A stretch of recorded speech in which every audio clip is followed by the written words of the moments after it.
നമസ്കാരം. Raf talk ഫുട്ബോളിലേക്ക് അവർക്കും സ്വാഗതം. നെയ്മർ ജൂനിയറുടെ കാര്യത്തിലുള്ള ആശങ്ക വഴിമാറിയിരിക്കുന്നു. അത് ശുഭമായിട്ട് കാര്യങ്ങൾ അവസാനിക്കുകയാണ്.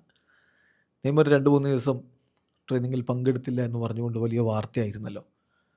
അദ്ദേഹം ബോളുമായിട്ടുള്ള ട്രെയിനിങ്ങിലാണ് പങ്കെടുക്കാതിരുന്നത്. മറ്റ് എക്സസൈസുകളും ഫിറ്റ്നസ് വർക്കുകളൊക്കെ ചെയ്തുകൊണ്ടിരുന്നു. അപ്പോൾ ഇന്നലെ അദ്ദേഹം വീണ്ടും ബോൾ കൊണ്ടുള്ള പരിശീലനത്തിലേക്ക് ഇറങ്ങി. എന്ന് മാത്രമല്ല, മിറോസോളിനെതിരെ അദ്ദേഹം സ്റ്റാർട്ട് ചെയ്യുമെന്നുള്ള ആശങ്കയുണ്ടായിരുന്നെങ്കിൽ അതും മാറി. മിറോസോളിനെതിരെ നാളെയാണ് അവരുടെ മത്സരമുള്ളത്. നാളത്തെ മത്സരത്തിന് നെയ്മർ ജൂനിയർ സ്റ്റാർട്ട് ചെയ്യുമെന്ന് തന്നെയാണ് ഇപ്പോൾ ബ്രസീലിയൻ മാധ്യമങ്ങൾ റിപ്പോർട്ട് ചെയ്യുന്നത്. നാളെ എന്ന് പറയുമ്പോൾ നമുക്ക് സാങ്കേതികമായിട്ട് മറ്റന്നാൾ പുലർച്ചെ 6 മണിക്കാണ് മിറോസോളുമായിട്ടുള്ള സാൻഡോസിൻ്റെ മത്സരം. ഈ മത്സരങ്ങൾക്കൊക്കെ വലിയ പ്രാധാന്യം വരുന്നത് 16-ാം തീയതിയാണ് ബ്രസീൽ ടീമിൻ്റെ പ്രഖ്യാപനം. അപ്പോൾ അതിനു മുമ്പ് നെയ്മർ ഒരു 90 മിനിറ്റ്സൊക്കെ ഇനിയുള്ള 2 കളികൾ എന്ന് പറഞ്ഞാൽ മിറാസോളിനെതിരെ കളിക്ക് ശേഷം കൊറിന്ത്യൻസിനെതിരെ കളിയുണ്ട് 15-ാം തീയതി.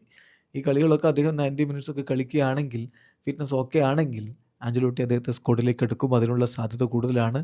ആഞ്ചലോട്ടിയുടെ പ്രീ ലിസ്റ്റിൽ ഓൾറെഡി നെയ്മർ ഉണ്ട് എന്നും ഇപ്പോൾ ചില ബ്രസീലിയൻ മാധ്യമങ്ങൾ റിപ്പോർട്ട് ചെയ്യുന്നുണ്ട്. സോ കാര്യങ്ങൾ വളരെ പോസിറ്റീവായിട്ട് മാറിയിരിക്കുകയാണ്.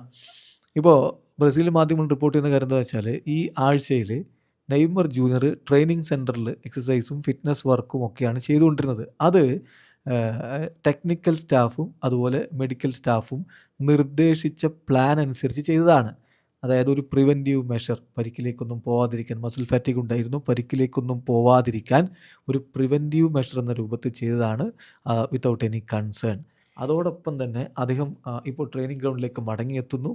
അതോടുകൂടി നെയ്മർ ജൂനിയർ മിറാസോളിനെതിരെയുള്ള മത്സരം സ്റ്റാർട്ട് ചെയ്യും. ആ കളിയിൽ തുടക്കം മുതൽ തന്നെ കളിക്കും എന്നുള്ള സൂചനകൾ കൂടി വരുന്നു എന്നാണ് ബ്രസീലിയൻ മാധ്യമങ്ങളുടെ റിപ്പോർട്ട്. വീഡിയോ അവസാനിക്കുന്ന ഫുട്ബോൾ ലോകത്തെ കൂടുതൽ വിശേഷങ്ങളുമായി റാഫ് ടോക്സിൽ വരാം.